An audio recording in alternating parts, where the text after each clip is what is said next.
Ladies and gentlemen, welcome to episode 183 of DCA Takedown. This is D-Wall here with a few guests of mine. Yes! A lot of few guests indeed. I believe around your two-time BW World Champion and, well, just that guy. And Roman Bedlam is also here somewhere. You mean right here? Yeah, right on the other side. Yes, he's like literally right beside me. Yeah, sure. So tonight, folks, we got some Gateway to Heaven preview matches, like the one that we're about to start with. But in our main event tonight, I know Roman's been very happy about this. It's going to be Jamal Bedlam and John Blackos versus Casey Gordon and the True Chess Master Chris Knight. That is your main event. Yeah, that's your main event tonight. That's gonna be interesting. Yeah. As this is the final takedown episode before Gateway to Heaven. And a lot has gone on in DCA over the last week and a half. You know, part of the course. Part of the course. I mean, just in VW in general, it's a lot's gone on the last week and a half. Again, part of the course. Yeah, one of which that has shifted the Gateway to Heaven match card of just a tad. But I will get to that when the rundown happens later tonight. Right now, we got BB Disco here, boogieing and a grooving in front of the DCA faithful. He's one of the four men in the fatal four-way match for the Celestial title at Gateway to Heaven, and tonight he's facing one of the opponents in that match. This man. Oh boy. Yeah, you can hear the mixed reaction for this man, especially coming off of the last few weeks. A lot of people have had a lot of opinions on this man's actions, why he's done what he's done, and Okay. yeah, I'm gonna leave this to you. Are people really surprised? I'm sorry. Like, are we really surprised? Why are we surprised by this? I don't know why we are. Like, every time something happens like this, everybody's like, I don't know why he would do this. I don't know why he would do this. Why the hell would he not? I mean, personally, I can sit here and be annoyed at the fact, especially with everything that's been transpired, but I mean, like, shit, everybody has a breaking point. And if you think Charles Schultz is going to breach his breaking point again, then you're sadly fucking mistaken.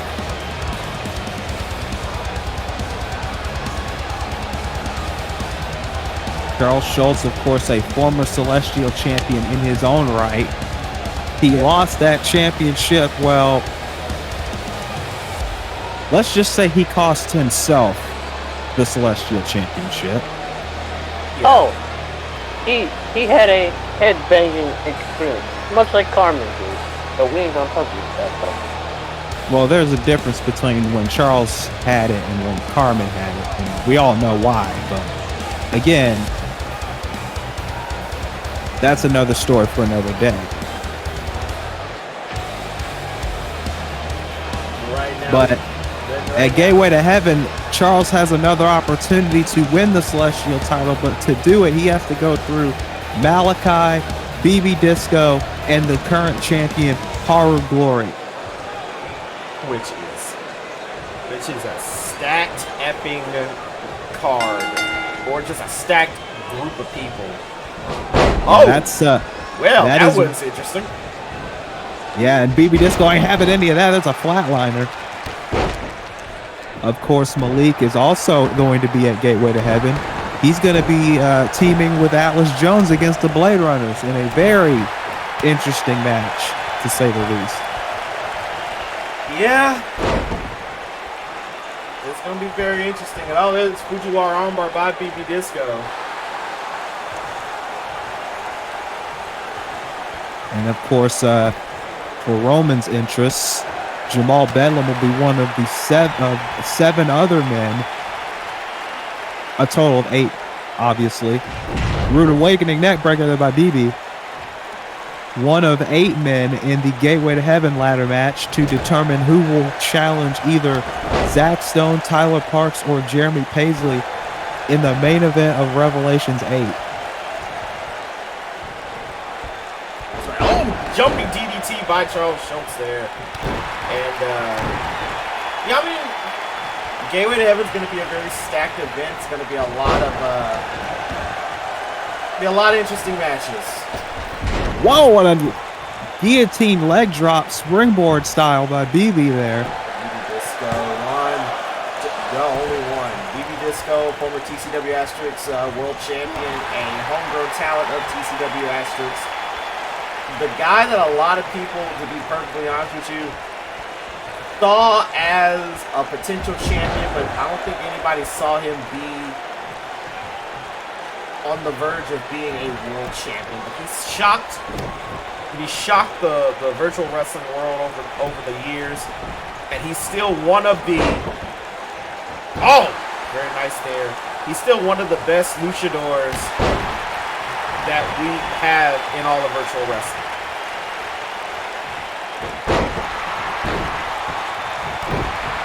And also tonight, Malik, you might want to be at ringside for this one, because Atlas Jones is actually going to be in action tonight against Tyler King. Huh. Yeah, You know what? that's later on tonight. I might just do that. Oh, cover after that deadlift powerbomb. No, I mean, you can come back. You're not in the ring tonight, so. I mean, I know. I know. And also, this is a big match that I just got handed. Space Ghost's been busy today. Andre Barnett, you're gonna like this one, Malik. Andre Barnett and Marcus King tonight. Jesus. Yeah, that's tonight. Oh, And okay. this one you're not gonna like too much, depending.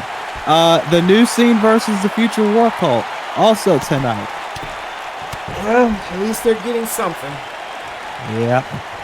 And then the Lariat Dog, Jeremy Barnett and JC Stone in what's probably going to be just 2 dudes kicking the shit out of one another.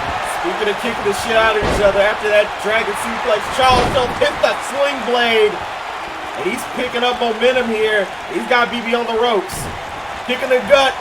Wait, he has him up. Blood rising brain buster. This could be it right 1, here. 2, no. Charles should know that it's going to take a lot more to put BB Disco down. But he's got him in the control, and he's actually taking advantage. Oh, he got the knees up. Yes, he is. But can he capitalize? That's the thing. You know, contrary to popular belief, Charles Schultz can't get it done in the ring. No, he can. A lot of people, I think, just puts his mental health before his abilities in the ring. And that's one thing which is ironic because name me one fucking person in this world that actually gave a fuck about Charles' mental health before he lost his mind before. But that's neither here nor there. BB Disco in firm control now. Wait a minute. Oh, God. Disco Tekka. Locked in tight. Charles trying to flail to get his feet onto that bottom rope, but he's not able to reach it because BB's got his arm extended back. But, he got out of it. He rolled out of the ring. Whoa, kick to the leg. Got him in the corner. What's this? Oh! Complete shot in the corner, and that might be the opening Charles needs here. That's exactly what he needs. Kick in the gut. Oh, here it is.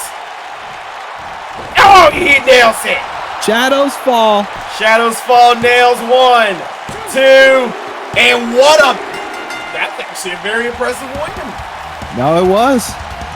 I think a lot of people put Charles's mental health, which, let's be honest, that's important, especially in this day and age, but I think people just assume, oh, he's out of his mind, he's going nuts. But then people seem to forget this man is actually pretty damn good. And if he does that at Gateway to Heaven, guess what? He's going to be a 2-time Celestial Champion. And there's been only a handful of people on this roster, the World Champion included, who has been a 2-time Celestial Champion. Indeed. And he brought the fight to BB Disco here tonight in a big-time win for Charles Schultz here. As you can see the highlights of the match, he got out of that La Discoteca, and then when he caught him into the turnbuckle with that complete shot, shadows fall 1, 2, and 3, and that was all that, a bag of chips. Charles looks like he's ready for Gateway to Heaven, putting his family issues aside just for tonight at least, for the moment. But he's going to have to do it again at Gateway to Heaven. He can't think about his wife. He can't think about TA. Can't think about Mikasa. He's got to think about him. You can't even think about other people. No, he's got to put himself first. Especially when he wants to get a ticket to Revelations 8.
Are we back?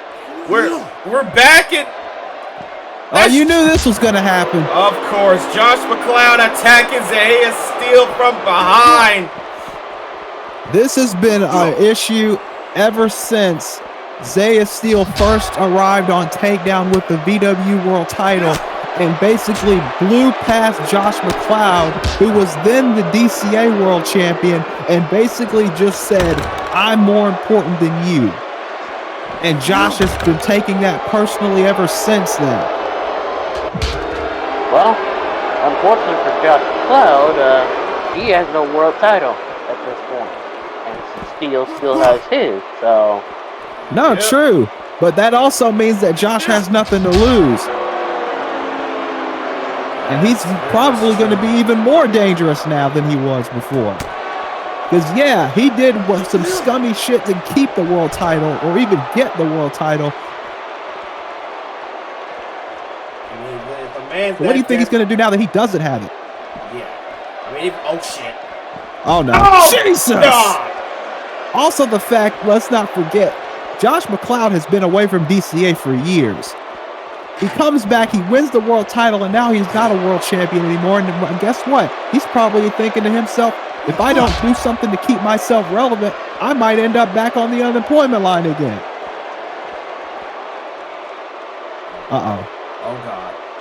Oh, Jesus! On the concrete and the chair. Yikes. Well, he may end up in the unemployment line if he continues poking the bear Zaire Steele. And by the way, both of those men are in the ladder match at Gateway to Heaven. Well, I mean, they're only weakening themselves for everybody else, so I mean, it's not a complaint for everybody else. I mean, look at this. Look at this. James Needham, it has a busted shoulder. He's riling everyone up on Twitter. Well, that's nothing new. And now he's going to be not only in the ladder match, but he put himself in a no-holds-barred match against Kenshiro Shimada at Gateway to Heaven. Right? You got Josh McCloud and Zaire Steele beating the hell out of each other backstage. You got John Blackos and Jamal Bedlam taking on Casey Gordon and Chris Knight in the main event. The only person left is Takara, and we don't even know how he's been since he got his head smashed into a TV screen at Redemption. So really, it's anybody's match at Gateway to Heaven because all of them are going to be banged up by the time they get to the ring at this rate. Speaking of banged up, God! there is the Larian God himself.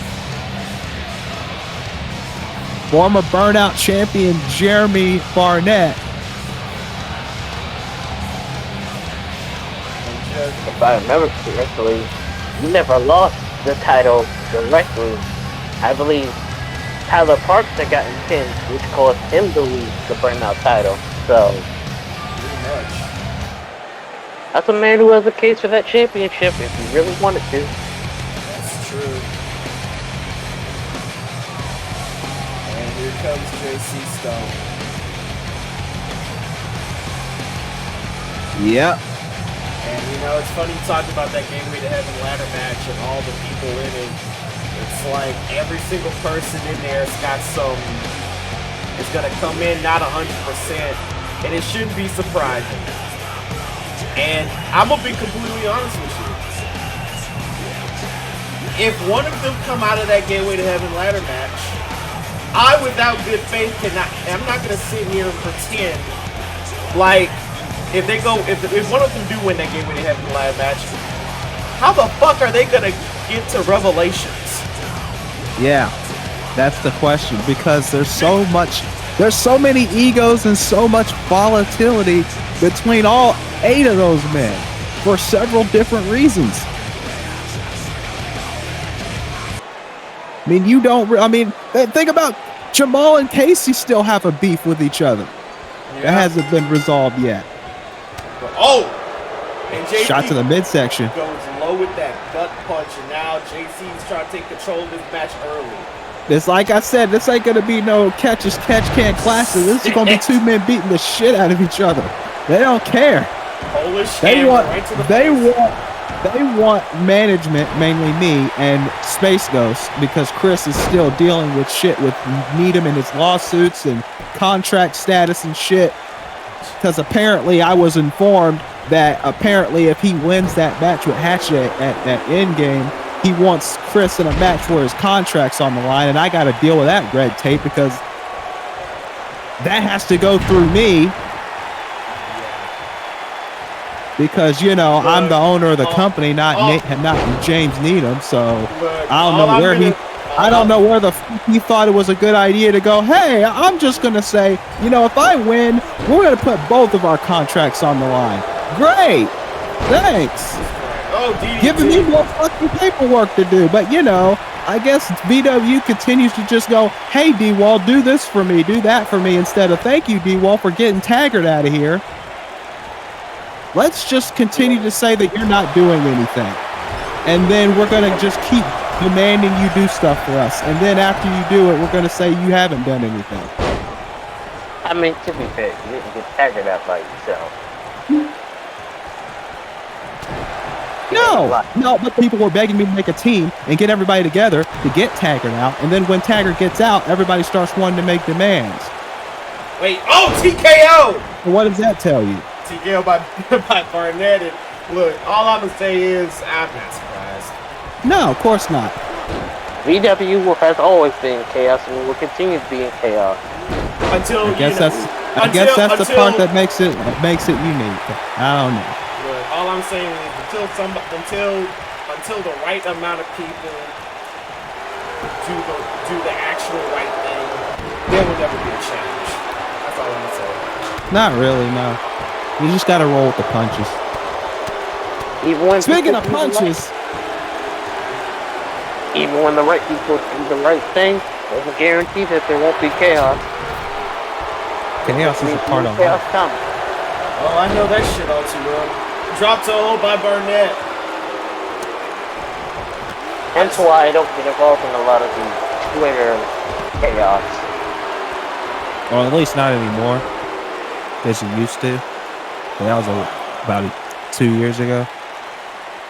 And now JC Stone and Jeremy. JC wants to get this definitively in the ring. He's already had issues with in his family life. That contract, the blood trail that he can't get out of.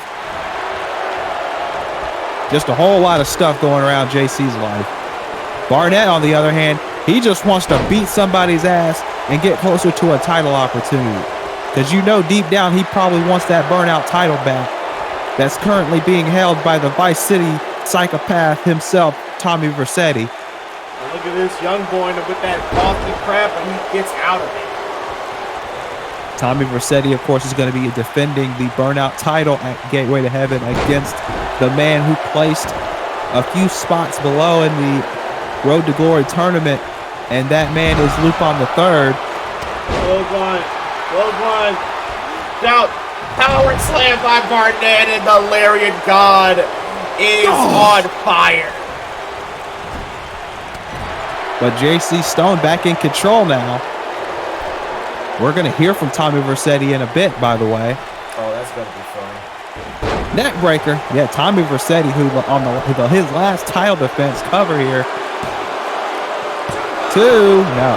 His last title defense, he had to damn near kill Gorilla Black just to beat him. And ever since then, he's been going around saying that he's the most dangerous man on the Takedown roster, which honestly might not be that far off. Oh my God! Oh shit!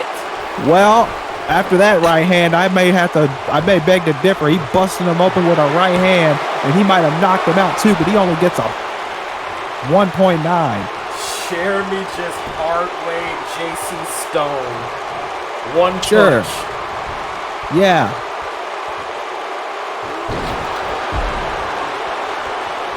And now, JC on the outside. Also, just to say, the fact that Jeremy Barnett is still working with this intensity, knowing that he has a thing where every so often he has to leave for like a good year, for a good month, 2 or 3 months. Oh no! Oh shit! Oh fuck! God! Right into that, right in the neck. Right into the ropes. Into the ropes too. Look, he's going right after the neck. Right after that neck. Listen, I've said it before. Jeremy's had at least 8 or 9 fucking surgeries. And he got a 1. He only got a 1 count. Look, Jeremy, for his entire career, has had like almost in the double digits. Multiple fucking surgeries on that neck. Oh shit. Oh no. Jesus. Angel's wings, path of that could be it. You can call it 1, 2. No! Barnett kicks out. And there's that Barnett spirit. Oh yeah. That Texas strong, never say die attitude. And now, double bird it up. He said, fuck you, it's over. Barnett calling him up. Oh, yeah! That's got to be it. Hellion Lariat! Oh my God. Only 2! Look, you might not like JC Stone's choice of words and actions and what he's done the last few months, but you can't deny this man is tough as hell. Oh, you're trying to go for that ace cutter? No! Jesus! Bicycle kick by JC Stone. They're both playing. Oh! That's definitely low. That was blatantly low. And he's still kicking them there. And Monahan being very lenient here, not calling for the disqualification when you know he could have right then and there. Surprised he didn't. I think he just wants these two to beat the hell out of each other and just thinking to himself, man, I'm glad that's not me. Oh no. Oh God, another right hand. I mean, Wayne K. Hayes did give power to a lot of the referees, so. Yeah, he did. He gave him the discretion. So if he doesn't want to call the DQ, he ain't gonna call the DQ. Oh my God! Oh shit! Right into the apron, face first into the apron, and Jeremy's still fighting back. This is where it gets brutal. Oh no! Oh no! Oh! Into the steps and the gut and the ring and his knee. He took him around the world with that one. Count us up to 5. That was just a giant fuck you on everything. Yeah. I don't know. Jeremy's back in the ring. And JC might get counted out. He's just so out of it right now. Counts up to 8. And JC finally gets back in the ring, runs in, and punches him right in the mouth immediately. Pop up punch. Again, it's like I said, these two, there has not been one chain lock in this match. And you shouldn't expect it. No. No, not really. 2, no. Only 2. But it's like I was trying to say, Jeremy has been that guy who, you know, he's a great athlete, he's fucking tough as hell, but he's also been having medical issues, oh God, for a good number of years. Oh no. He takes and months. Back to the low blow again. He takes months out to rehabilitate and to just check on his body and his neck. Well, he's going to have to check on his body and his neck after this match, I'll tell you that, because JC has been giving him the business all night. Yes, he has. And he's still going after his neck and the back of his head. And remember, and I just have to remind you, years ago, Jeremy Barnett took a vindicator on concrete, which ever since then has been which since then has been giving him a long line of problems. Wait a minute. Vader bomb. And that might have knocked all the air out of JC Stone.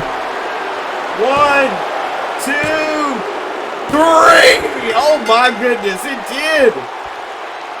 I mean, let's be honest. JC was bleeding. They were both bleeding. damn it, I want to see this match a second time because, good God, these two beat the absolute hell out of one another. You know what? I'll say it again. Let it back. I might have to get with Space Ghost on that because, my God, these two men beat the hell out of one another. This was a great match. I mean, my God, it got pretty damn hoss at the very end though. Yeah, it did. I mean, honestly, it got started when he hit him with that elbow in the back of the head and he dropped right in the middle rope and bounced off of it. But this is what it did. That right hand right to the jaw stunned him, and then he decided to follow up quickly with this massive Vader bomb.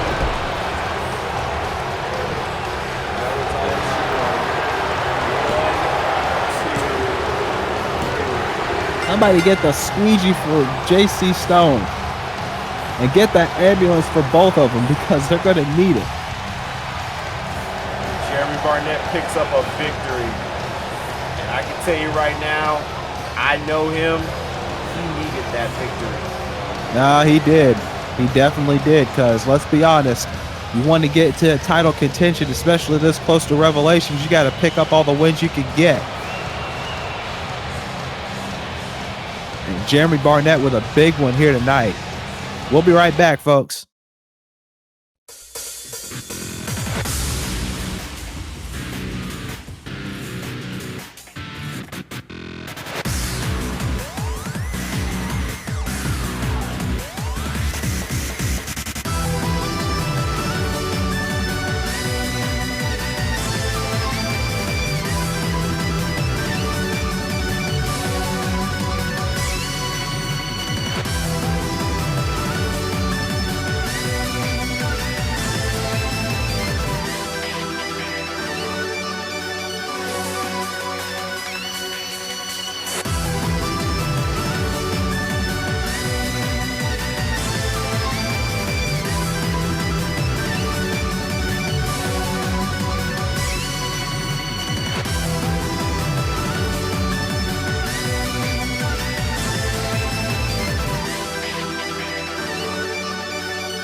Hold on, wasn't he in SCAW too? Yeah, wasn't he also a loser? Like, You think, no, let me ask you this. Do you honestly think Tommy's going to admit that? I mean, he won't, but I mean, come on. Yeah. Look, It's not about him. Get it. It's not. He doesn't want to make it about him. He wants to make it about how Lupin is the loser in his mind. I guess we'll see. Oh, well, here we go. This ought to be fun.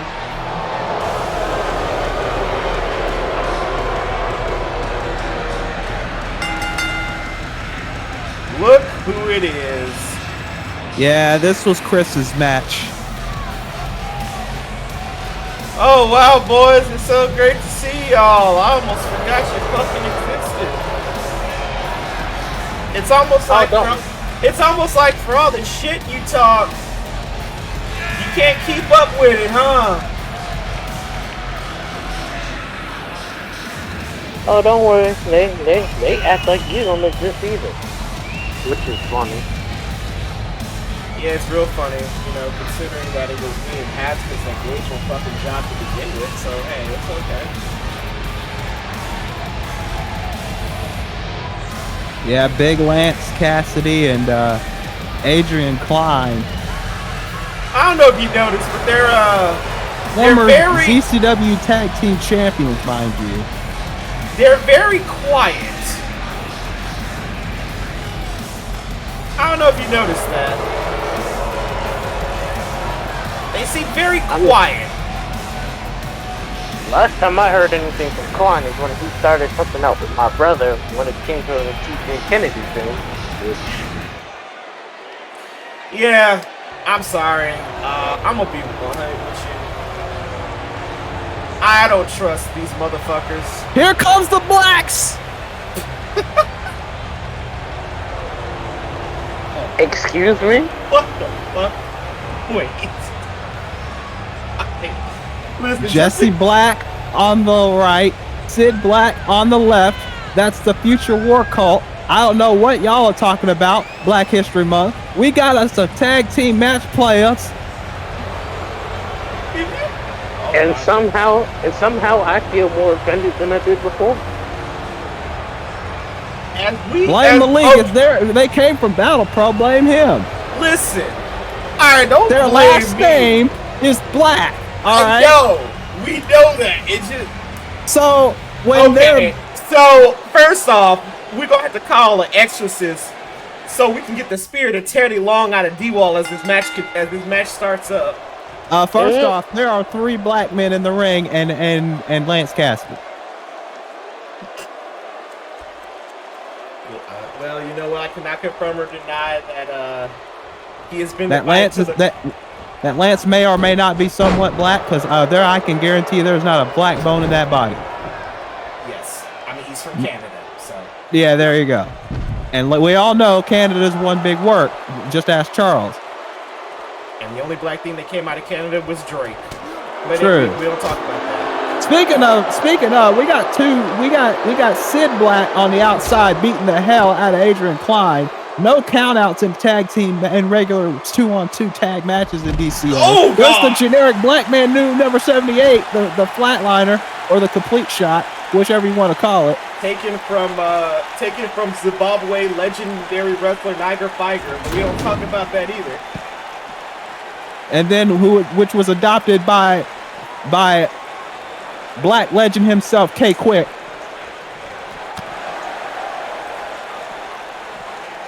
Which was then adopted by the Gold Standard, which was then adopted by black legend R-Truth, because they're totally not the same person.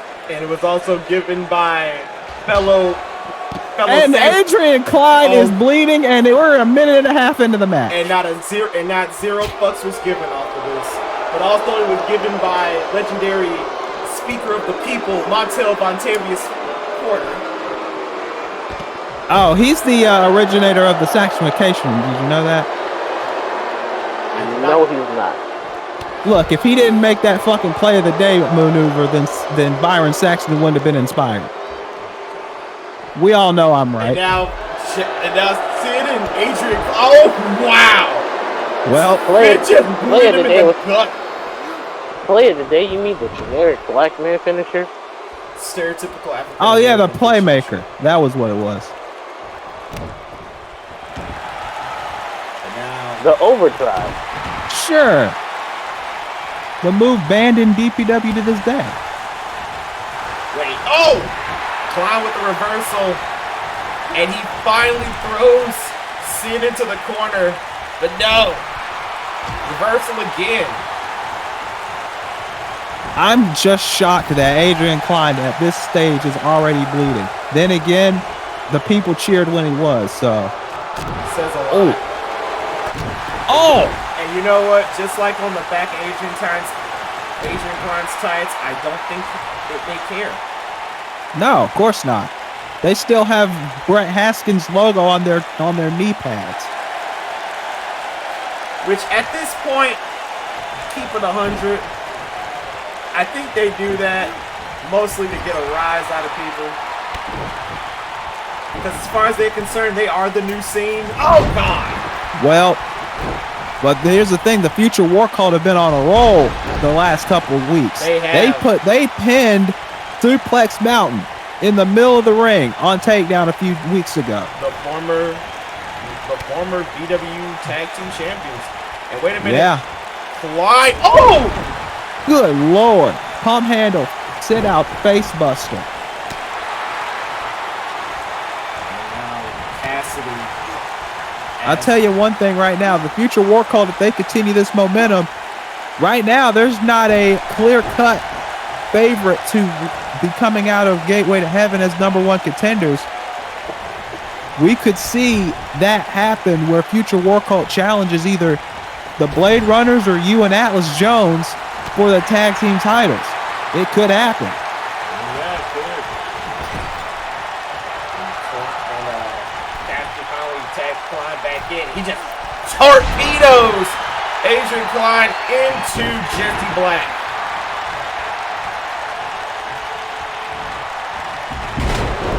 Speaking of Atlas Jones, coming up next is that match Atlas Jones in singles action against Tyler King. Wait a minute.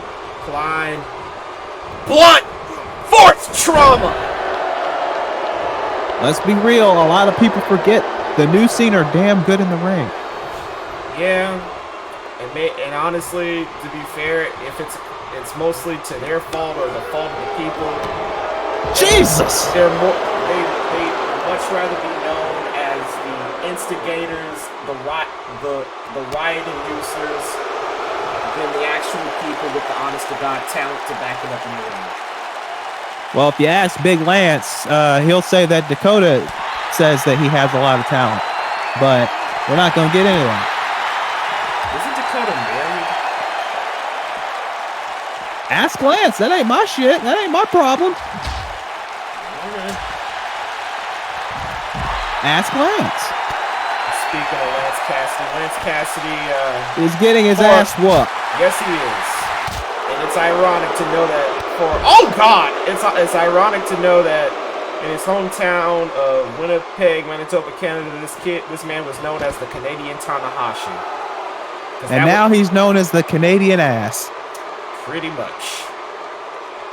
We should say a lot about Lance Cassidy in general.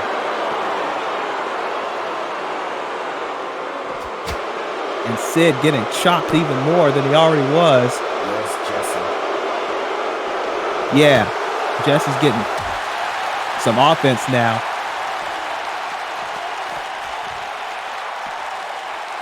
I remember for a good number of years, both Jesse and Sid used to fucking rib everybody and tell everybody, no, I'm Sid and that's Jesse.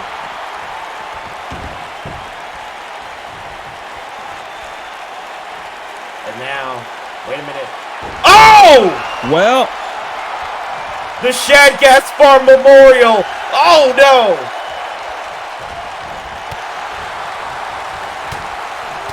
and now Jesse's continuing to pour it on here. With those big elbows, that multi-strike move, and now Jesse pulling him up, and yo, judo throw by Lance. And now he's not even paying attention as Sid gets the tag. Oh, Jesus Christ, he just ran right through him. Huda Head Karana. scissors. And now Lance trying to crawl over to Adrian. But Sid with a flapjack. Lance in trouble, but as soon as I say that, Lance with the reversal. And another flapjack.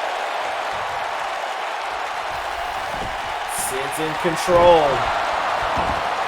And now, wow. Standing corkscrew moonsault. No! Adrian with the reversal. Wait a minute. He's setting him up. No. Reversal. And what the? God. Adrian, what were you even thinking there? I mean, Lance, what were you thinking? I have no idea. And again! With that, A certain somebody's going to be upset about that. He's going to be hold a grudge about it for 6 months. yeah, do call it better than be Pocketing, so. Uh-oh. And now look at this. Great Buster! And Frog Splash! And that could do it. Adrian going in for the cover. Monahan making sure that the shoulders were down. And Adrian chopping his own partner. That didn't help matters. Because now Lance is down. You know, miscommunication. Counter. Knowing Adrian, it was either miscommunication or him telling Lance to get the fuck out of the way. One of the two.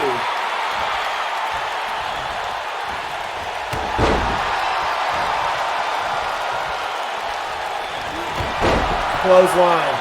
Another clothesline. Savant kick. Sid with the Savant kick. Oh, counter by Adrian Klein. Yeah, the new scene, it looked like for a moment they were in firm control, but now the future War Cult seems to be back in the driver's seat here. Wait a minute. Oh, shit. Oh, no. Oh, God. That's not going to make Lance too happy. The future sunrise. 1, 2, no! Again, and we said this with Charles earlier. You know, you may not, and actually I said it with JC Stone too. I think people look past and Lance distracting Sid, and that might be the opening that Adrian needed. Better than V-Pacinator. They are going to make V-Pac get on my ass, and I'm gonna block him as soon as they do. They give 0 fucks. Oh! But wait a minute! If I hear a complaint from UCWL management, I'm blocking that shit. I'm telling you that right now. I don't have time to deal with that shit. I got enough going on my plate as it is. Reversal! What is this? Go! Double backstabber! The cover! And they call that the War and Peace. And that's it. And it's over. The future War Cult have pinned another set of tag team champions. I'm telling you, Malik, you better watch your back, man. You win those titles at Gateway to Heaven, these two might be in you and Atlas's future. You know what? If we do win, hey, I'm all for it. I'm all for it. Oh, I mean, I'm just saying, they have been on a tear. I have not seen a run like this for a tag team in a long, long time. I'm happy for it. I mean, these are kids that came up. These are kids that came up at the age of 16 in the business. So you know what? It's good to see them. But you know what, Malik? Maybe this is going to be one of those situations where because, you know, you are who you are and they're in Battle Pro, they're going to rebel against you or some shit. But, you know, that's none of my business, right? You know, I thought that all the Battle Pro guys hated your guts and wanted you, you know, to not be around anymore or whatever. That's what I heard. I mean, hey, you would hear that shit too if you pay off the right people. But that ain't none of my business. Nah, you know, I'm just relaying what I heard on Twitter. Look, all I know is this: I never paid a crowd to hate somebody. So the Blacks get the win here tonight, folks. Happy Black History Month.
And ladies and gentlemen, we are back. I am here in the booth by myself because Roman went somewhere probably after my Black's comment. And speaking of Black, on the concrete to Josh McCloud, and he might be seeing black and blue right now. These two have been fighting for I don't know how long now. And again, I'm going to bring this point up. I don't know how the hell either of these men are going to make it to Gateway to Heaven if they keep this up. I honestly don't know what to say. But then again, you can't be expecting anything less because, you know, these two hate each other.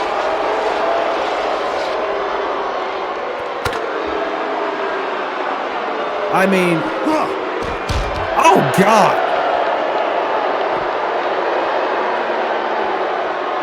And Zaya Steele is not going to rest until he puts Josh McCloud down and shows him that he's the biggest and the baddest here in BWU, being the world champion, obviously. But Josh is not going to lie down for anybody. Oh, what the hell? What the hell? All right. All right. I don't know where the hell he got that from, but...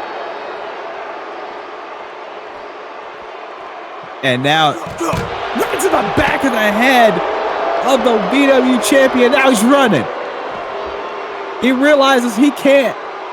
He's got to save his energy for Gateway to Heaven. So he's hightailing it out of the arena. And Zaya Steele realizing it, and he's chasing right after him. Like I said, I don't think either of these men are going to make it to Gateway to Heaven at this rate.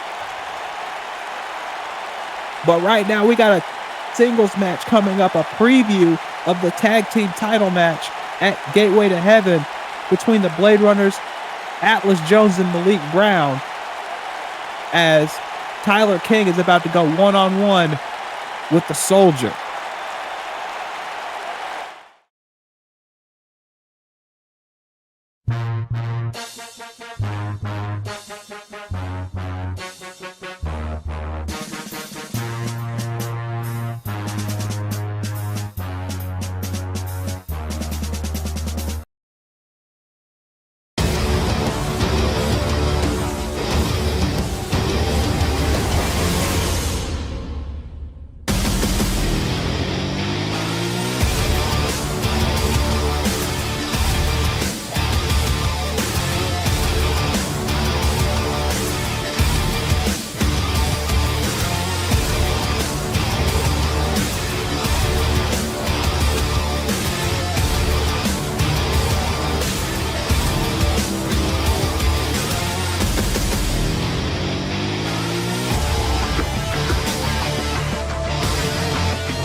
I'm going to give you a crazy stat right now.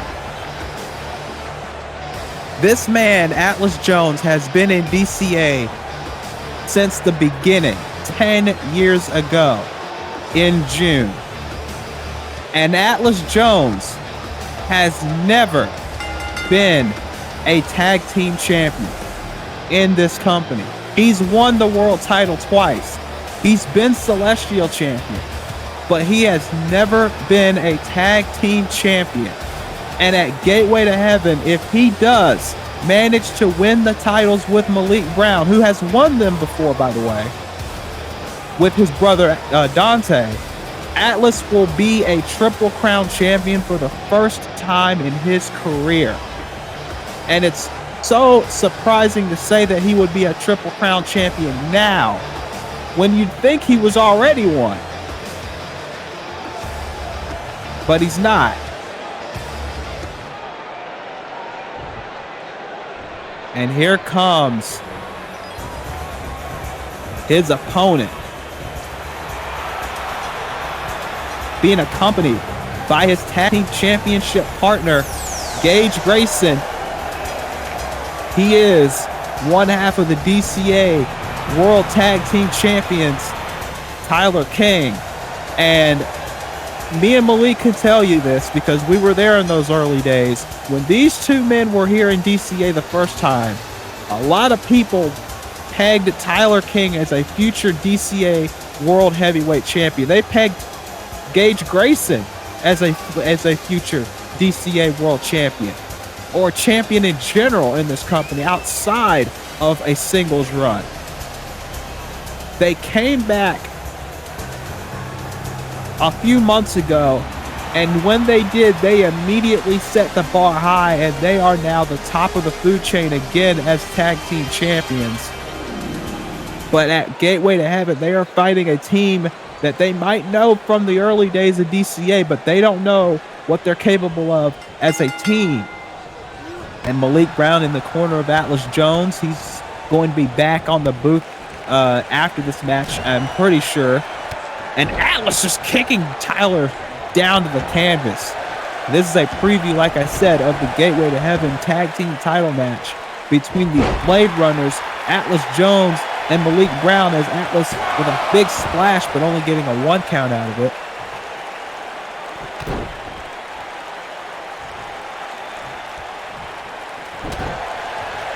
And now Tyler King back in control, but he couldn't even take Atlas down. And again, he went for it. He still couldn't take him down. Atlas Jones, he's leaned up in the last few years, but he's still got all that muscle and all that power. And he proved it right there. It's down. Look at this. Over the post. He leaped over the ring post, folks. That is how athletic Atlas Jones has become in these last few years. He was always a power guy, always a guy that just used his power to his advantage, but over the years he's put more athleticism into his repertoire, something that a lot of people I don't think expected, and a lot of people didn't think would happen with the size that Atlas Jones was back then. And Tyler King, of course, one of the most technically sound wrestlers in the game, as well as Gage Grayson. Gage may have an advantage in the technical department over Tyler King, but what Tyler King lacks in the technical expertise that Gage does, he brings that power and strength, as that's what has made the Blade Runners one of the best teams in all of virtual wrestling. A team that a lot of people just forgot about after they left DCA. And as you see Tyler now trying to use that technical expertise that I'm sure Gage taught him to wear Atlas down and work on the arm of the soldier here. And now going up to the top rope. Look at this big elbow drop, but gets nothing but the mat. And you got to think both of these men looking forward to Gateway to Heaven. Wait a minute, what the hell is Atlas doing? Oh my God, Atlas Jones over right between the ropes with a suicide dive. And again, a few years ago, if you had said Atlas Jones was doing suicide dives, you'd probably think that that person would be talking crazy to you, but Atlas has evolved his game in so many different ways in these last few years. There's a rake to the eyes by Tyler. Not surprising.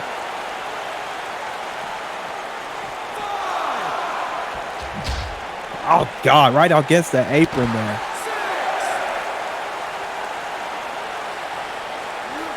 And now back inside the ring goes Atlas. And Gage approving on the outside of the ring.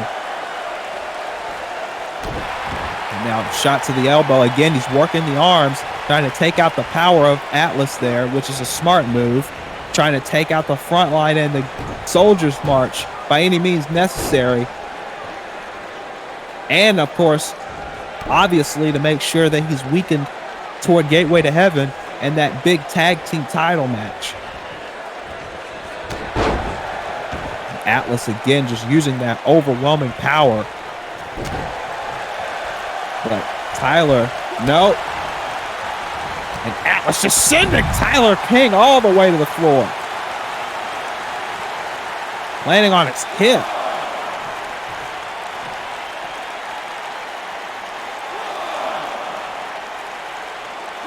And now Atlas has got him in a... Where is he going with him? Now, right against the steel steps, but Tyler King still on the offense. German suplex on the floor. And now Tyler in trouble. Atlas bringing these strikes. And now sending Atlas into the ring steps. The count's up to 7. And these men better get back in the ring. And Atlas sending Tyler into the steps. Malik telling him to get back in the ring. And Tyler King is out. The referee is up to 9 here. Tyler's back up, but he can't make it in time. And Atlas Jones gets the count-out victory against Tyler King. Tyler tried to use those steps to get Atlas counted out. Atlas said, you know what? I'm going to do you one better. Atlas outsmarting Tyler on that exchange. Malik giving a bit of a coaching assistance to Atlas, which is ironic considering the history those two men have had, which is well documented in DCA lore. But Atlas Jones getting a win by any means necessary here tonight. And Atlas and Malik have the momentum heading into Gateway to Heaven. And Atlas celebrating as Tyler and Malik having a little conversation there. You know, the Blade Runners and Malik have history. But we'll be right back, folks, with more Takedown action after this.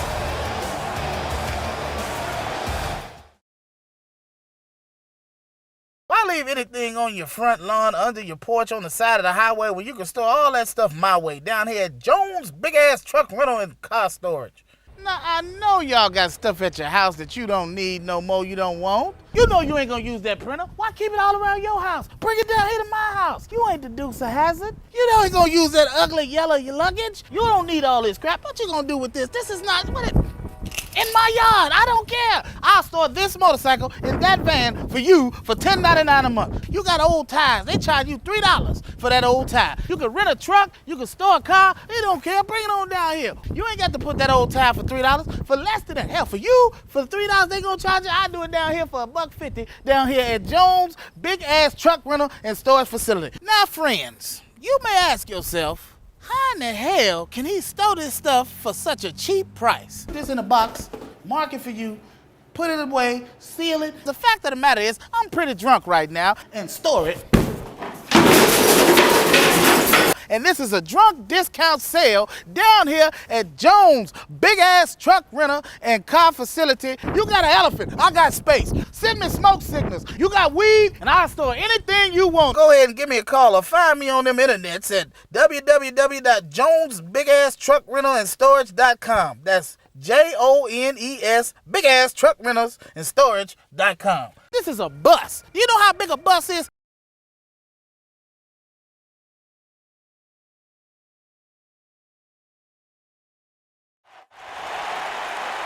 Ladies and gentlemen, we are back to DCA Takedown, and I believe Malik Brown is making his way back to the booth after the win with Atlas Jones a few moments ago. All right. As Okay.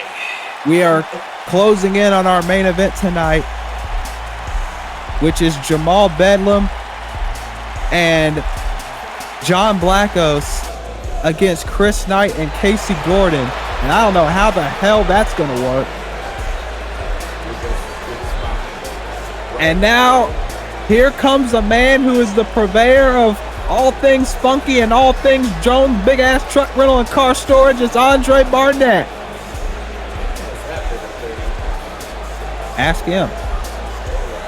He's keeping it from Zahia, you know. You know what he keeps in that truck rental and car storage? I'm afraid to know. A swift punishment. Yeah, that's part of it. Making his way down to the ring. That's part of it. There's a reason one of those monocles is missing a lens. You sure it's that, or it's a fashion choice? Ask him. This is gonna be an interesting matchup. Marcus King versus Andre Barnett. Can I just say something? Oh, go ahead. That's probably a great thing to say. There's been a lot of black on this show tonight. Yeah. Happy Black History Month for the culture. Anyway. Yeah, sure. Even though I sound nothing like said black by any means, I've been told I that still myself. think Roman left because I yelled, "Hey, the blacks" earlier, and he got offended and left. Which was not my intention by any means. It's their last fucking names. Damn it. But right now, Andre Barnett is just He's soaking it eccentric, all in. folks. Eccentric, or he's trying to pull him. He's trying to pull the Riz. You don't know. Trained by the legendary Undercover Brother himself. Undercover Brother. I still stand by that statement. You stand by a lot of statements. Don't mean half of them are right. That one might be right, actually. I'll tell you one thing, though. There's not one man in here that... This is one man that ain't gonna take no shit. He's gone his entire life not taking shit, and that is Marcus King. A man who's made no bones about it. 2023, he wants to be a champion. He's pretty much said to a lot of people, 2023 is the year. 2023 is the year Marcus King starts claiming every title. I mean, let's be honest. Marcus King has been... Right now, Marcus King has been recognized only with championships from companies that are not around anymore. Damn. I mean, okay. I mean, no, think about it, right? I'm being like for real. IPW isn't around anymore, right? Yeah. And Battle Pro is just coming back, and you know what happened with his title there, right? Yes. So that's what I mean. Okay. He wants a true, definitive title reign.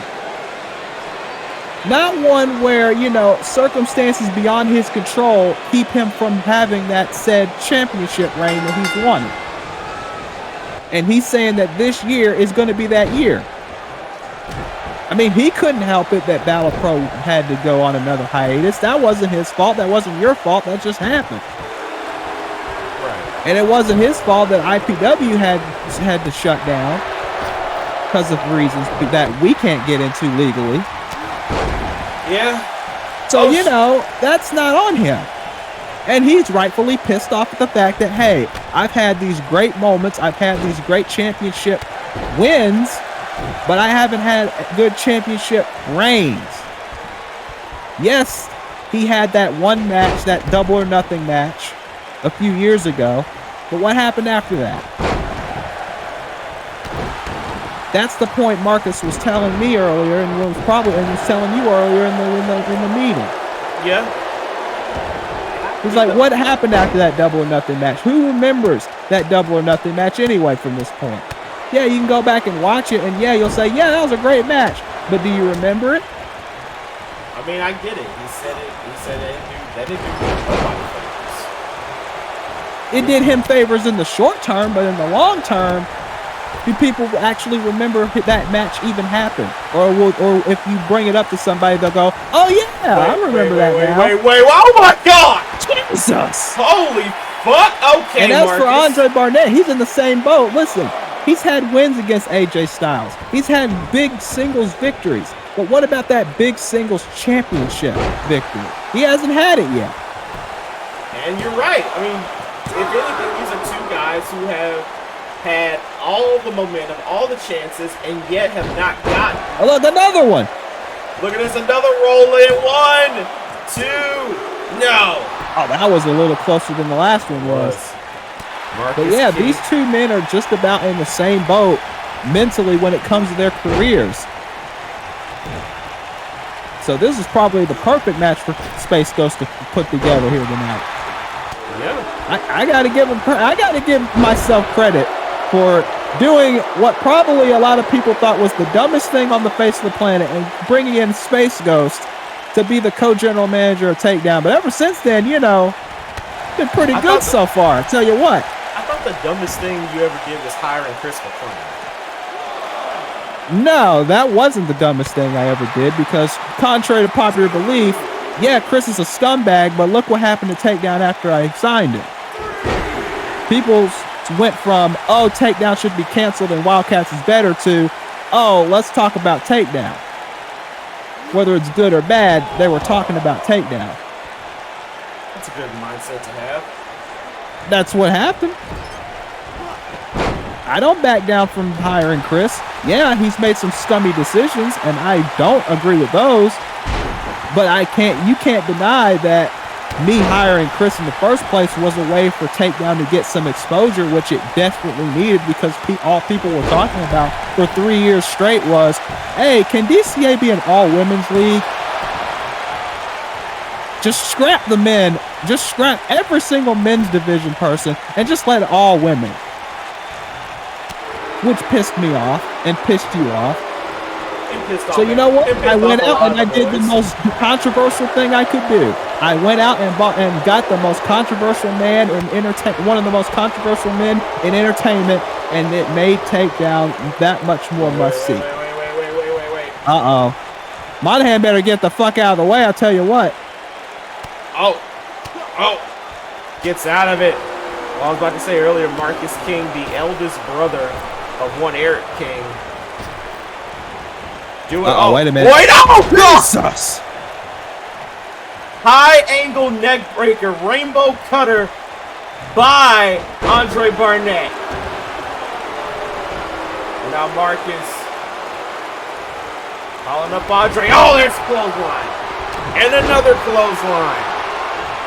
I'll tell you what, there have been just some big fights on this card tonight. There really has been. And now, there's gonna be shit! King's Lariat! King's Lariat nailed flush. But Andre still fighting back. You talk about a fight, though. Pure title is going to be on the line at Gateway to Heaven. Kiyoshi Saiba versus Luka Khan. The vacant Pure title will be on the line on that night. And we will have a new Pure champion regardless on that show. Two men that just can stretch and beat the crap out of one another. Good God! Marcus is back up after that heel kick, by the way. Marcus is a tough son of a bitch. Oh no. Oh, wait, no. Is he tough enough to handle this, though? Oh, God! Jesus! Paper DDT. And he is bleeding. You want to know something, D? Yeah.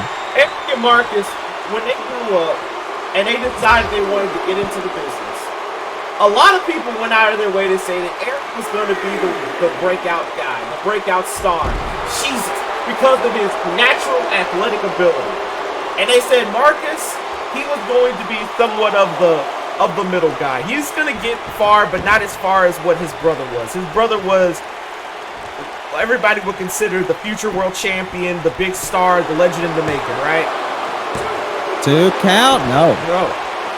And now, when you look at it, Marcus has a better chance of being a world champion before Eric. Hey, it wouldn't be the first time that a certain family decided to put one person to claim that one person is the golden child, and they ended up not being the golden child.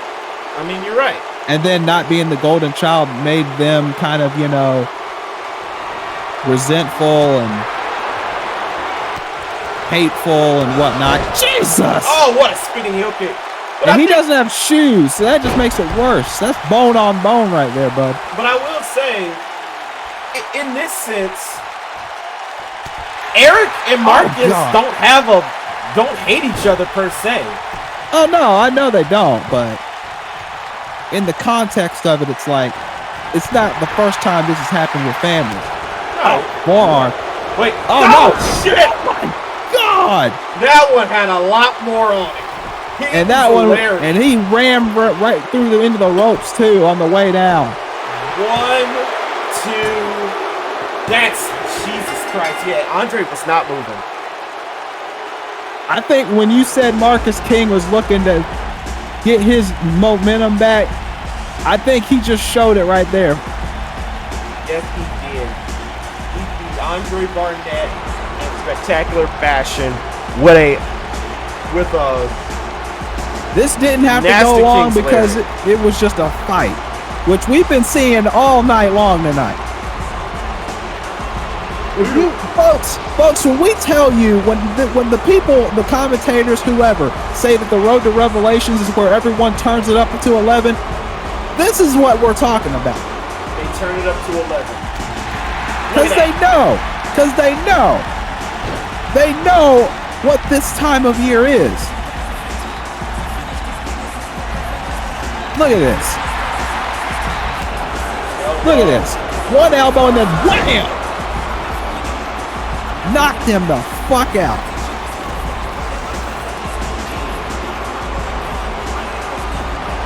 1, 2. That's it. Count to 100. Andre wasn't good enough. And if Marcus's prediction is correct, you said this year's the year he finally wins another title. With wins like that and dominant victories like that, I can see it. I can see it. I can see it too. Our main event is coming up next, folks.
Guess there is no one to blame. We're leaving ground. Will things ever be the same again? It's the final countdown.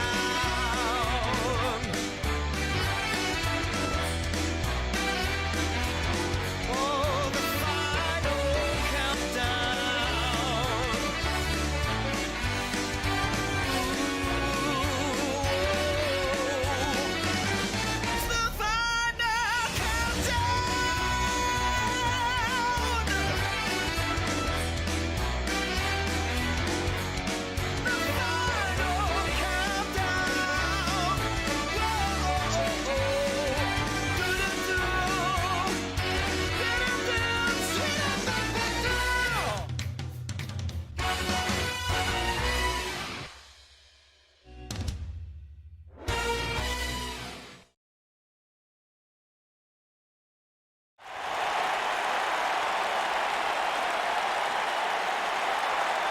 We are back, and we are getting set for our main event.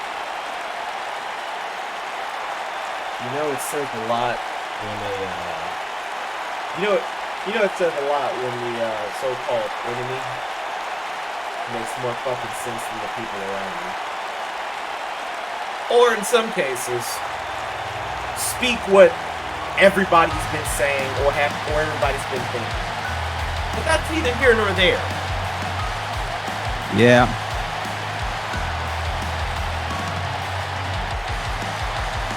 Right now, we got to run down this card. Yeah. The final live spectacular before Revelations 8. It is Gateway to Heaven, one of the most unpredictable nights on the DCA calendar. And you're listening to Valiant Hearts. Watercolor is available wherever music is sold and streamed. And we're going to get into this card because, like I said earlier, there's been just a few changes. We referenced it just a moment ago. Kenshiro Shimada, James Needham, no holds barred. James earned this title match after saving the WWA, but what will happen when these two men meet for the first time ever with no rules or restrictions? Atlas Jones and Malik Brown will team up to take on the Blade Runners for the tag team titles. Can Atlas win his first tag team title, or will the Blade Runners run through another tag team in the division? We will find out. This one has gotten very personal. General Esdeath will face Sin. Right now it's for the Fever title, but Sin is defending the title against Veronica Domino on the next Wildcats. If she loses the title, the match will still take place.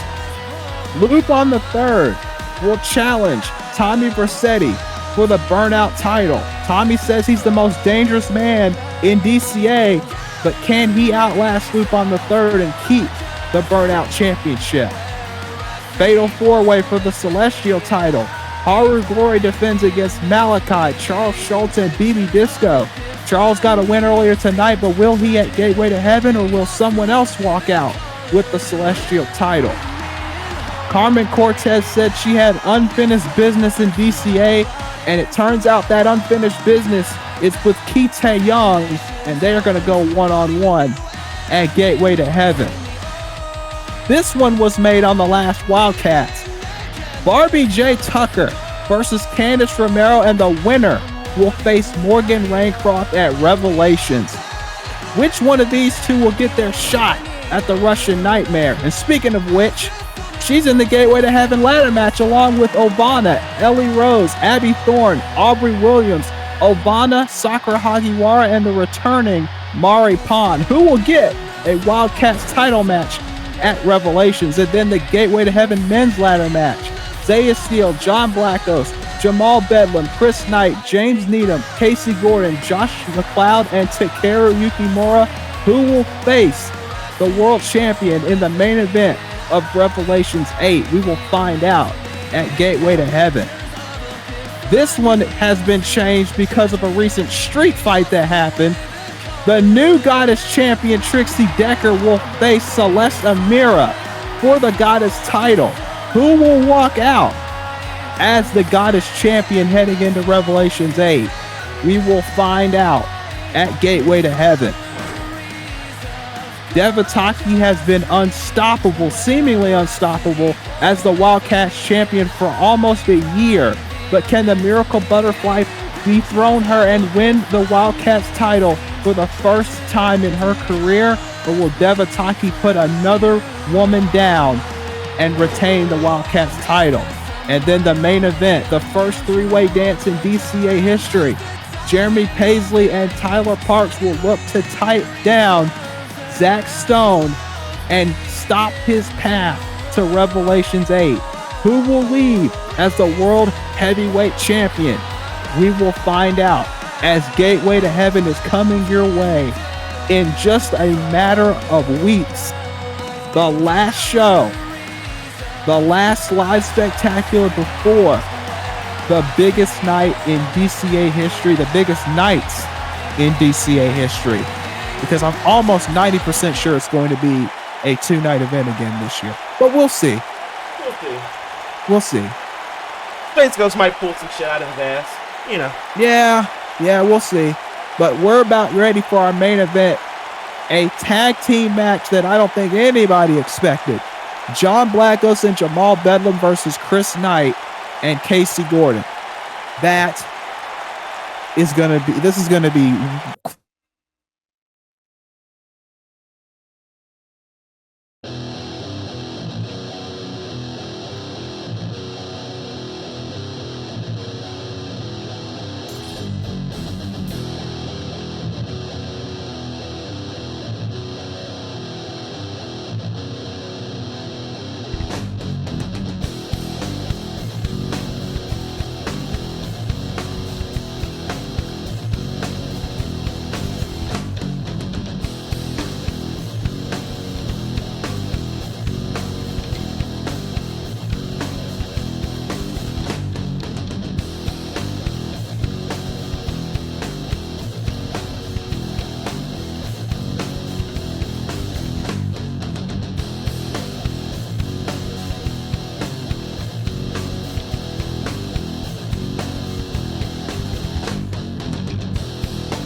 And here comes a man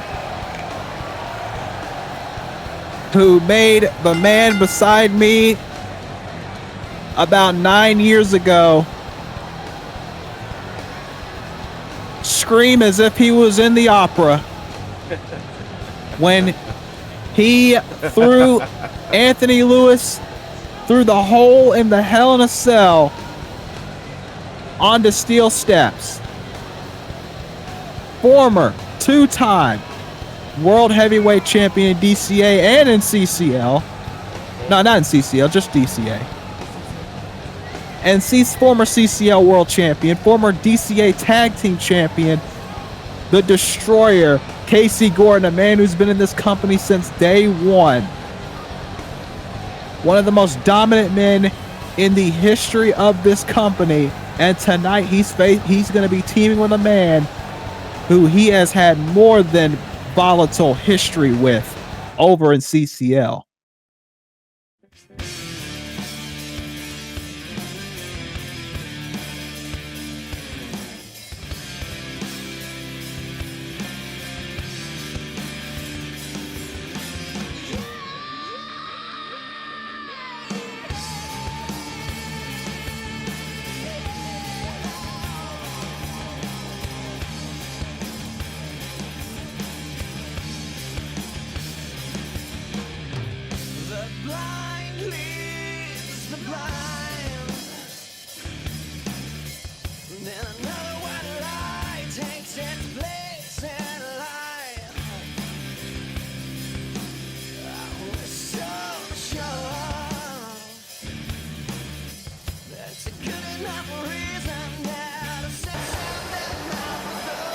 Here he comes, ladies and gentlemen. His own biggest fan. Grimm's Toy Show before there was Grimm's Toy Show. It's the true chess master, Chris Knight. They're one of the best teams in the business. That's about the only thing good about him. Hey, I'll say this about Chris Knight. He's changed his tune a lot in the last few years. He was one of the most selfish, sadistic men on this entire roster and in CCL's roster. That's why And to be honest with you, to be honest with you, he still is. But he's doing it for different reasons now. That's why he came back to CCL. That's why he came back here to DCA. Hell, he took out Chris McLean at Revelations when he did come back, and Chris has been on his shit list ever since. But enough about that. Let's bring out their opponents. Yes.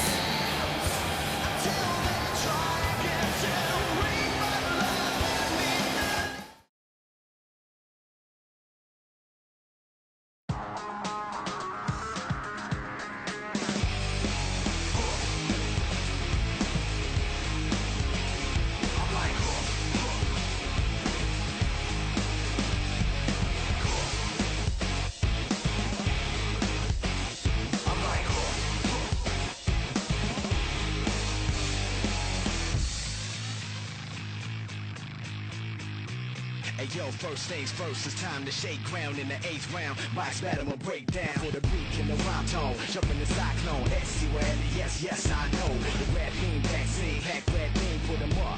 You pluck the bad seed off the wall, spitting the gorilla tag team. It's up now, duck down, suck, they can't breathe. You know the routine, the team in effect, please don't step. You wanna beat one of my pet peeves, huh? The more beef, the better. Sounds strange, you all wanna creep together. Okay, in the club with a cheesy sweater. Why not? We got so much street credit, the rookie police let us. Now that's foolish, cause we don't act sweet. Cause I can run 10 laps in a track, keep it. It's on now, making it rock loud, shaking it rock loud, breaking the mustache. And here comes one half of their opponents. A man who, let's be honest, this isn't the first time that this man has teamed with Jamal before. Remember, John Blackos did help Jamal defend the CCL Tag Team titles against Sofa King Awesome when Walter Scott was taken out. Yeah. Back when those two were tag team champions. So this man right here, the current CCL World Champion, John Blackos, knows how to team with Jamal. But there's a reason I say that there could be some tension, because on the next episode of Adrenaline, Jamal Bedlam is going to take on the franchise Aaron Alexander. And if Jamal wins that match, then it will be John Blackos and Jamal Bedlam one more time for the CCL World title in CCL's final show ever. The last lap. There's gonna be a lot of emotion going into that. Yeah, you're telling me. I'm the one helping put this little thing together. I put it on my back. So, I mean, if anybody's got pressure and emotion going through them about this show, it's me more than anybody else. No disrespect. But John's in the ring, and we're about to bring out his tag team partner.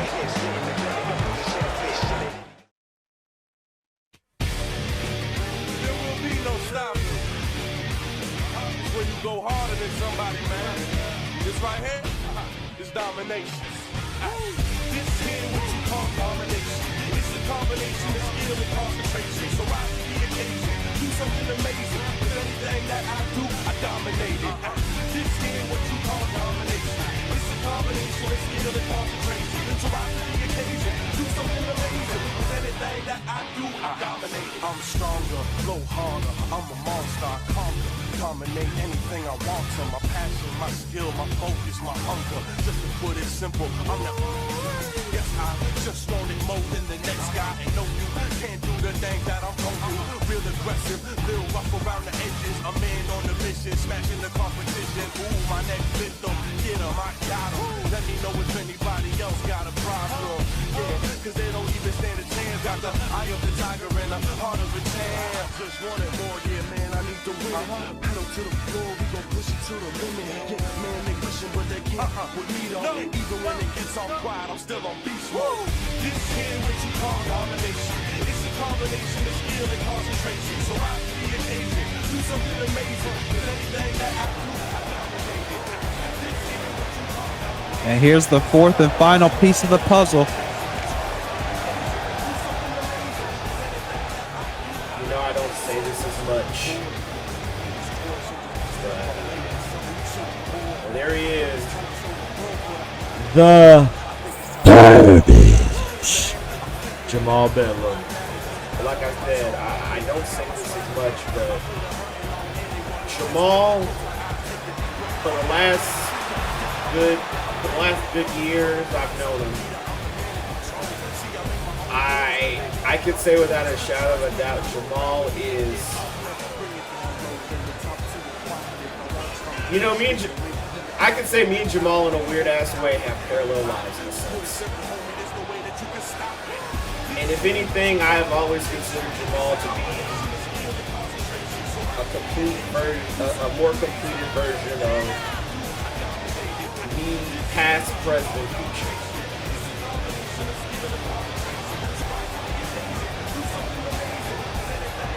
And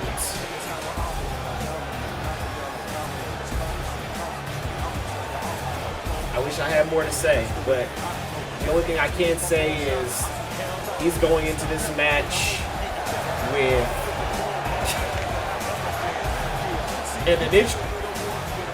with a lot of interest. Let's put it like that. Let's be honest. This man Jamal has had a lot on his mind. He's had a lot on his mind, him and his family, his entire family, for the last week and a half, 2 weeks now, especially. And he's going into this Gateway to Heaven ladder match with a chance to challenge for the DCA World Heavyweight title.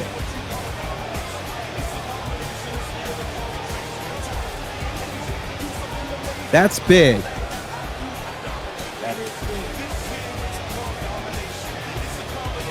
And Jamal, on many occasions, has shown that he can work.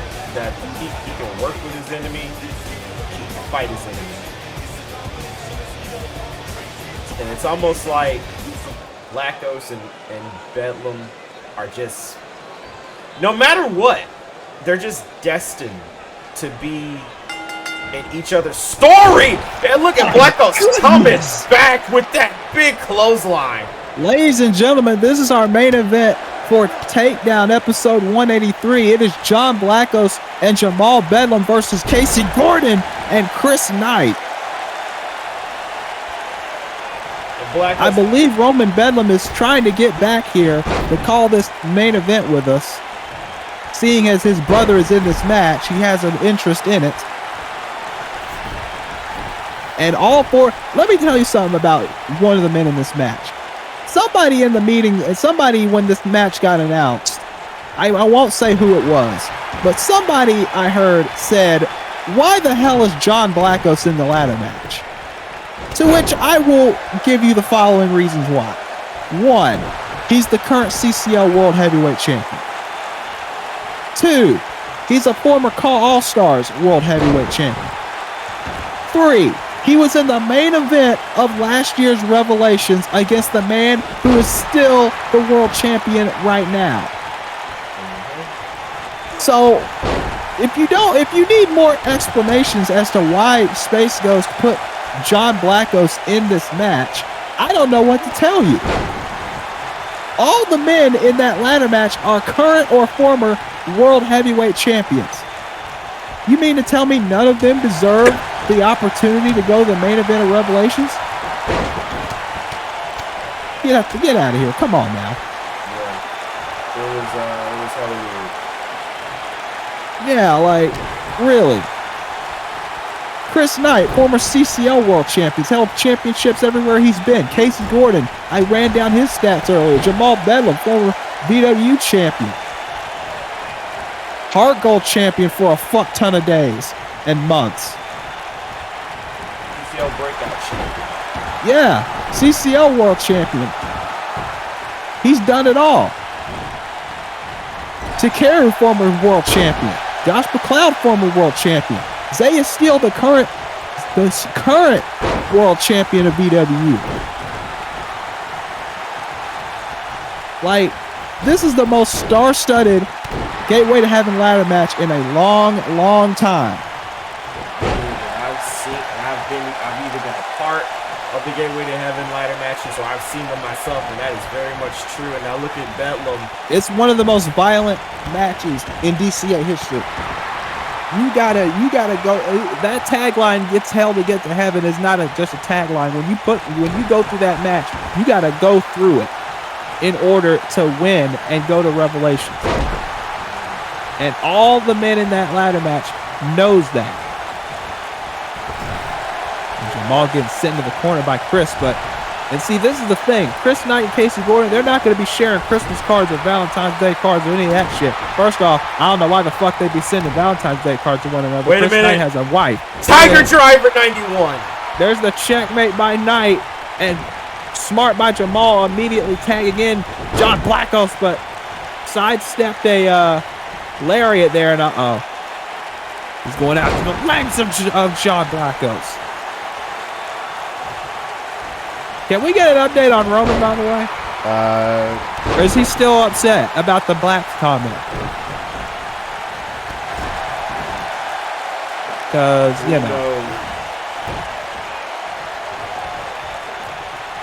Also, if you think about it, it was also Gateway to Heaven, where me and Jamal basically had a match that triggered absolute chaos. Yeah, I remember that.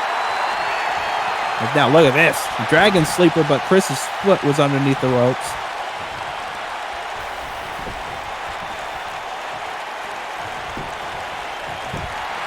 And now covered by John, only a 1 count.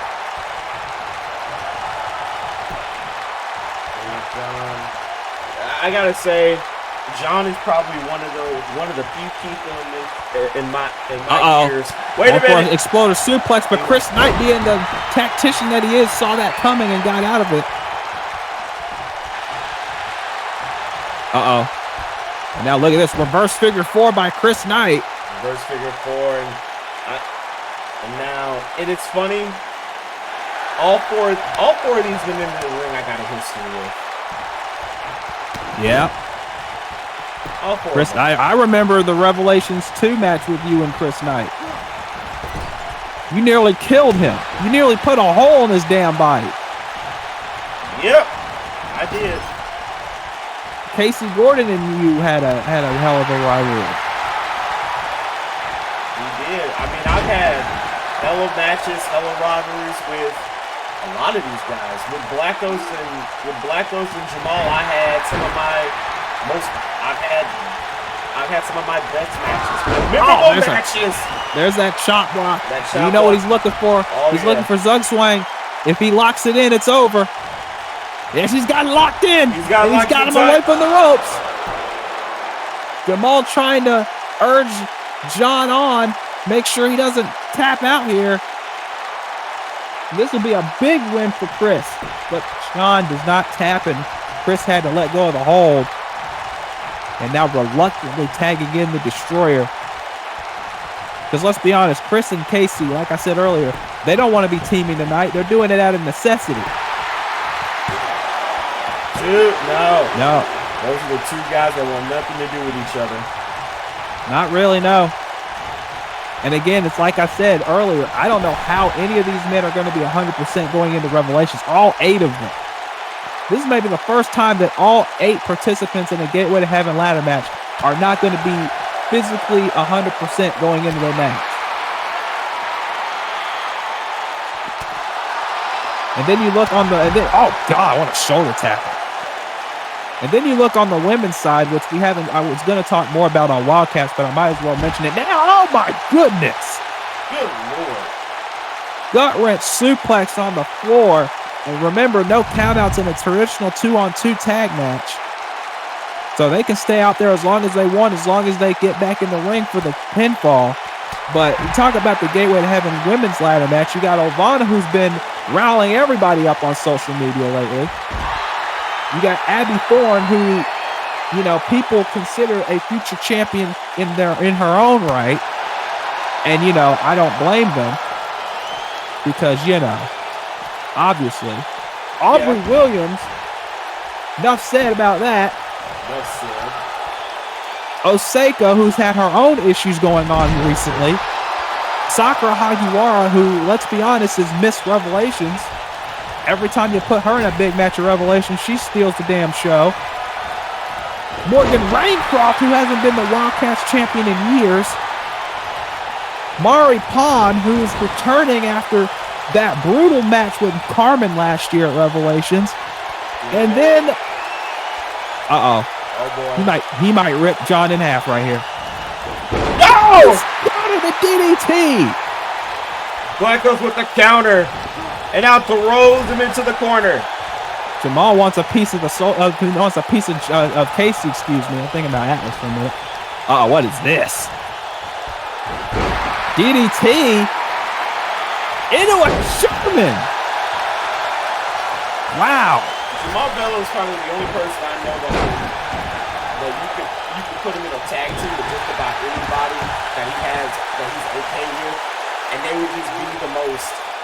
And you can see future tag team champions written.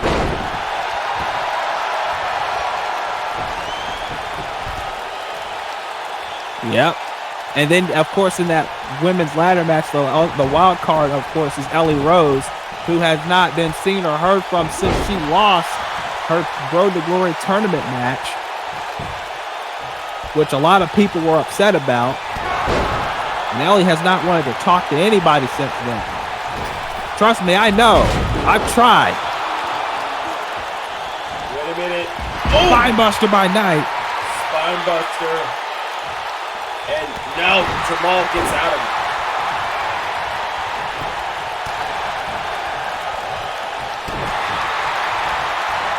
Like I said, all four of these men want to win that briefcase, because inside that briefcase, as you've known in DCA history before, is a guaranteed contract to challenge for the DCA World Championship at Revelations.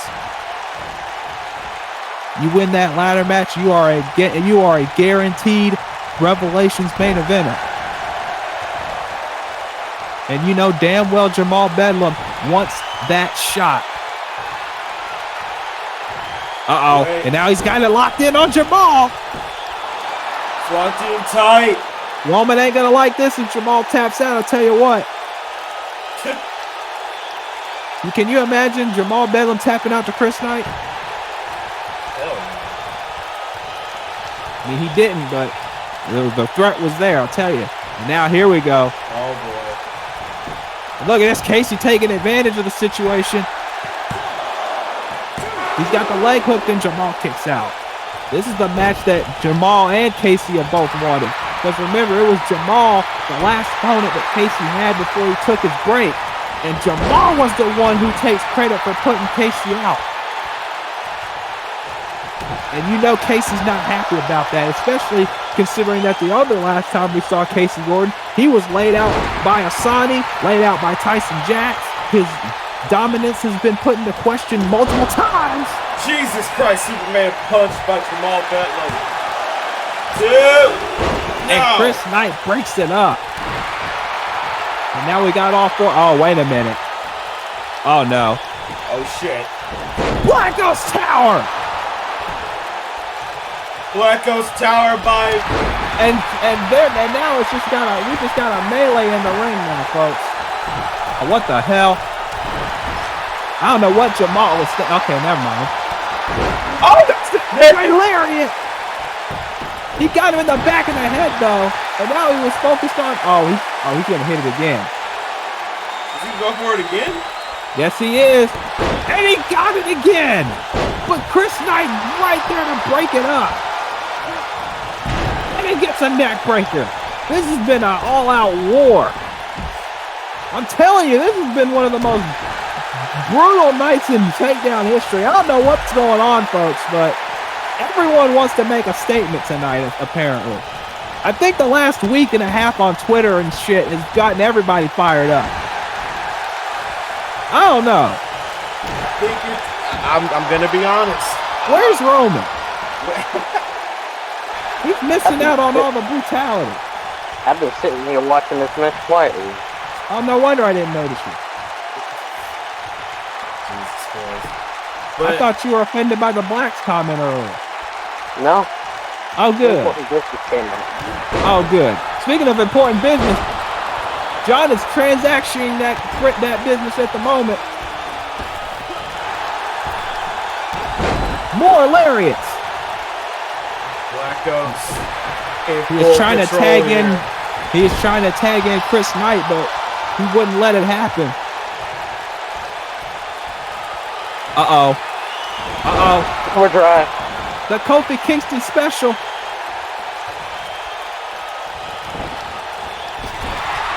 And Blackos looking to finish off Casey, but no. But John's still fighting back. Into the corner. And now tags in the Savage. What's this here? Double backstabber. We saw that with the Future War card earlier. And Casey wisely gets the tag to prevent the pinfall. Jesus! Good Lord, now Chris Knight coming in like a house of fire. He ain't wasting any time. None at all.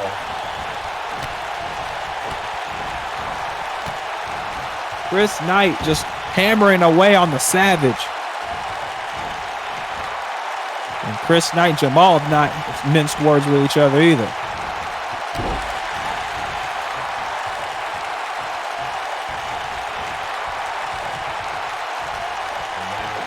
Oh, that was reversal. I mean, to be honest with you about the thing earlier. Wait a minute! Charm City Bomb! The Charm City Bomb by Jamal Bedlam. And you got to know Zach Stone, Tyler Parks, and Jeremy Paisley are all watching this match closely. 2. Ooh. Holy. Oh, man. 2 points. That was a 2.5. Yeah. That was cutting it close. That was almost 3. Yeah, it was. But yeah, like I said, Zach Stone, Tyler Parks, Jeremy Paisley, they got to be watching this match closely because one of these 4 men could be their challenger at Gateway to Heaven. Oh, my goodness. Jesus Christ. It's very possible that one of these men could walk out with that briefcase. We could see a rematch of Revelations last year if John and Zach both win their matches. We could see a rematch of Revelations 2 if Casey Gordon wins. Spiral bomb by Jamal, and he tags in Casey. But don't count out Jeremy Paisley. He's been on a roll as well, and then Tyler Parks has been on a career resurgence over the last few months.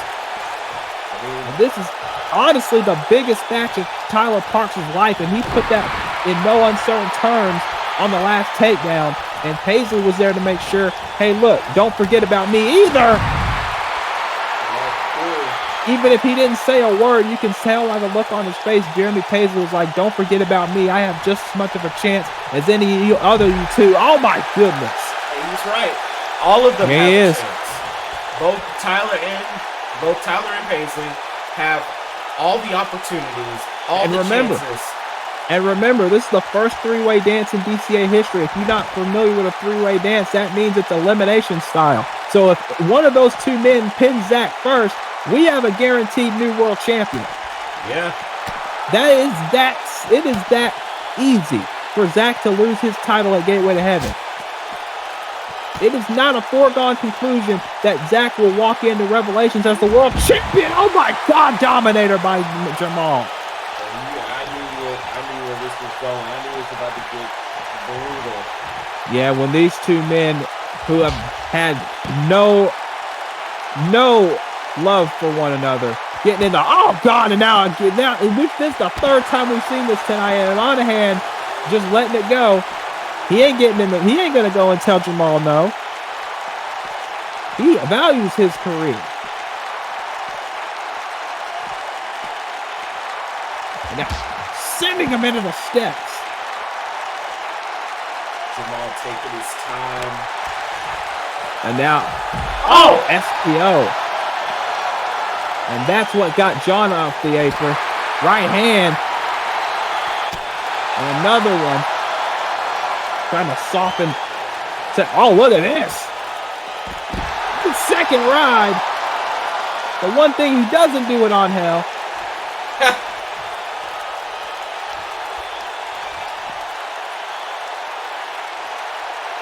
And Jamal trying to take advantage, but Casey Gordon with him clipping the thigh muscle of Jamal, but Jamal right back on him. Oh no.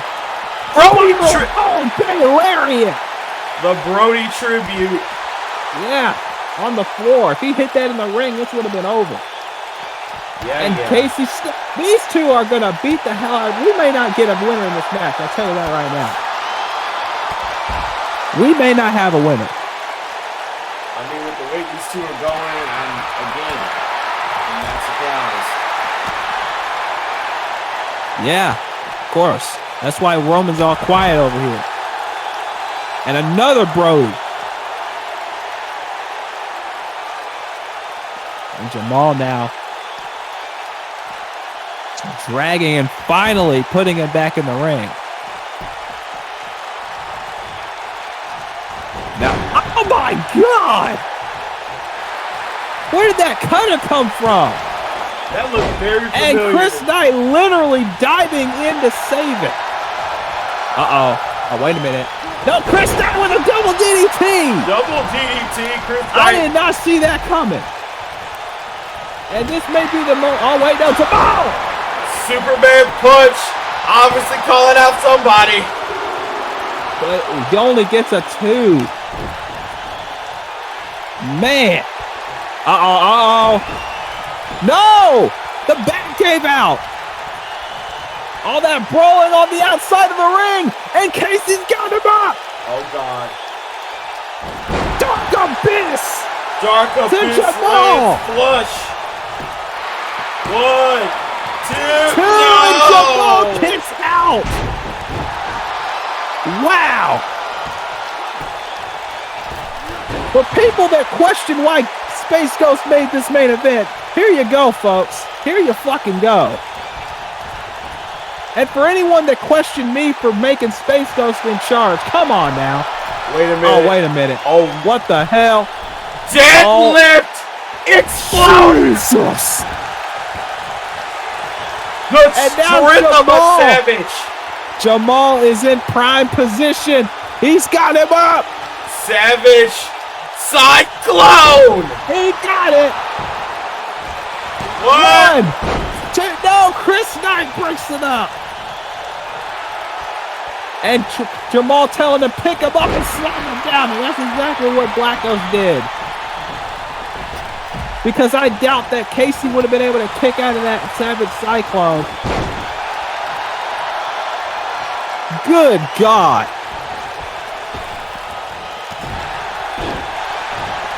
What a match, folks. And this is just a preview of Gateway to Heaven. What do you think's going to happen when you get all 4 of these men in the ring? You add James Needham, Takeru, Zaya Steele, and Josh McLeod, and you put 2 ladders in there. All out fucking insanity. And you give them the opportunity to win a main event world title match at Revelation. If you don't think all hell's going to break loose at Gateway to Heaven, I don't know what to tell you. It's going to be madness.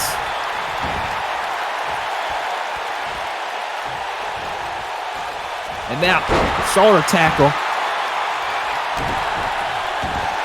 And now, Oh, look at this. He's going to make him humble. that vicious camel clutch. Almost a Steiner recliner.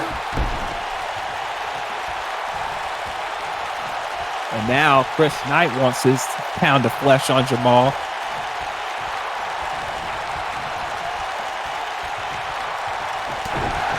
Oh, right hand. Oh, that's insulting to Jamal. Black History Month, really? I mean, I don't think it's that. It's just the fact that it's the generic Black Man News number 78.4. That's really about it. And now Chris Knight and Jamal are brawling. Oh, shit! Oh, he headbutted That was Jamal. a straight, and Jamal ain't happy. And he got busted open hard. Oh, and he elbowed him right that cut. Right the cut, and then checkmate. 1, Checkmate. 2, 2. Oh my God. Chris Knight just pinned Jamal Bedlam and gets the win for his team. Wow.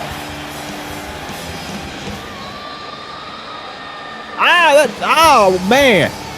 I can see Roman's eye twitching over here next to me. Wow. That's a shocker. That shocked me.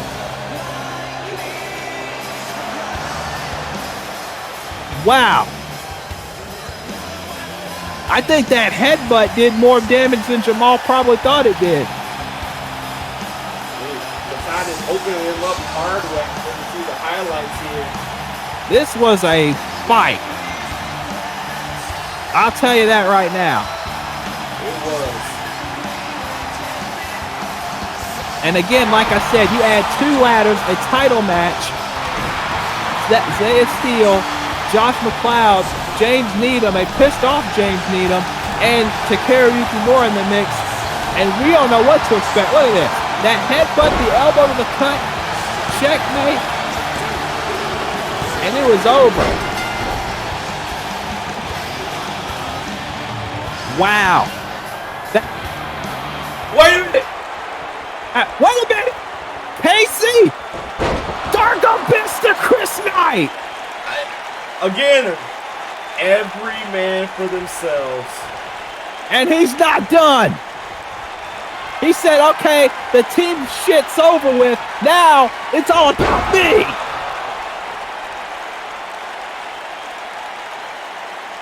Casey Gordon is making it perfectly clear, not just to Chris Knight, but everyone else in that ladder match, that he wants his world title back. The warrior stands tall. And that's something a lot of people have been questioning would ever happen again. But it's happened tonight. Will it happen at Gateway to Heaven? Folks, we'll see you then. We'll see you for Wildcat.